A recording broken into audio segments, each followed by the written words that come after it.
Guys, এই তো এই হাঁসগুলো কিন্তু আমাদের বাড়িতে পালা। তো আজকে হাঁস রান্না করব।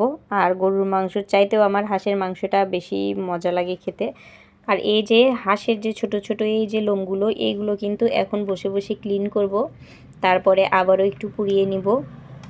তো হাঁস পরিষ্কার করা অনেক কষ্ট, কিন্তু হাঁসের মাংস খেতে কিন্তু অনেক মজা, আপনারাও জানেন অবশ্যই। তো রান্নার ভিডিও কিন্তু দিব, অবশ্যই সাথে থাকবেন। পেঁয়াজটা বাদামি করে ভেজে নিয়ে তারপরে দিয়েছি তেজপাতা ফোড়ন, আরো কয়েকটা কাঁচা মরিচ কাটা ফোড়নে দিয়ে আমি কিন্তু একটু পরিমাণ মতো পানি দিয়ে নিয়েছি। এই যে এখন আদা ও রসুন বাটা দিয়ে দিব। আদা রসুন বাটাটা দিয়ে সুন্দরভাবে কষিয়ে নিব। বাকি মশলাগুলো একে একে অ্যাড করে দিব। আমি কিন্তু আদা রসুন পেস্ট করেই ডিপ ফ্রিজে রেখে দেই। আসলে সবসময় ব্যস্ত থাকি, দেখা যায় যে আদা রসুন বেটে রান্না করা অনেক কঠিন হয়ে যায়। এর জন্য ব্লেন্ডারে একদম বেটে রেখে দেই। আর এইভাবে আসলে মাঝে মাঝে দিয়ে দিয়ে খাওয়া হয়।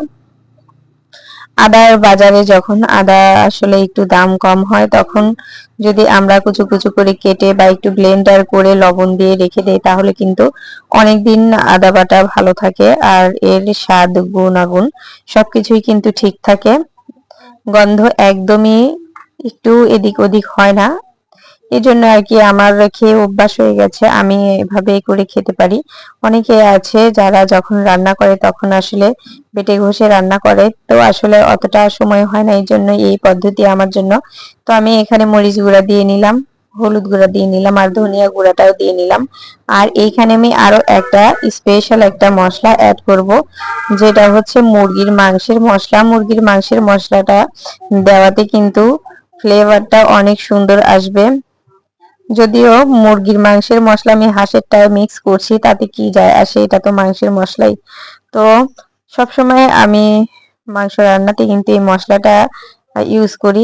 দেখা যায় যে আমার অভ্যাস হয়ে গেছে, এই মশলাটা না দিলে আমার মনে হয় যে মাংস রান্নার যে একটা সুন্দর ঘ্রাণ, এটা মনে হয় আসলে আমি পাই না। এজন্য আমি মাংসের মশলাটা সবসময় দেওয়ার চেষ্টা করি। তাছাড়া এই মাংসের মশলাটা যদি মাংস দিয়ে বুটের ডাল বা মুগের ডাল মাংস দিয়ে রান্না করা হয়, সেই জায়গাতেও যদি এই ডাল ব্যবহার মশলাটা ব্যবহার করা হয়, তাহলে কিন্তু অসাধারণ লাগে খেতে। আর এই তো হাঁসের মাংসটা আমি পরিষ্কার করে ধুয়ে রেখেছিলাম, তো পানির মধ্যে রেখেছিলাম। এই পানি সহই আর কি আমি মাংসটা দিয়ে সুন্দর করে এই পানিতেই কষিয়ে নিব। পানি থেকে মাংসগুলো তুলে একদম কড়াইয়ের মধ্যে দিয়ে দিলাম। মাংসটা কিন্তু আমি অফ স্ক্রিনে কয়েকবার উলট পালট করে কষিয়ে নিব। তো এই মাংসটার গায়ে থেকে যে পানিটা বের হবে, ওই পানিতেই কিন্তু মাংসটা ভালোভাবে আমি একটু কালো করে কষিয়ে নিব। তো এই যে মাংসটা কষালাম, এই পানিতেই কিন্তু মাংসটা ফুল রান্না হয়ে যাবে। আমি কিন্তু এক্সট্রা ভাবে কোনো পানি অ্যাড করিনি।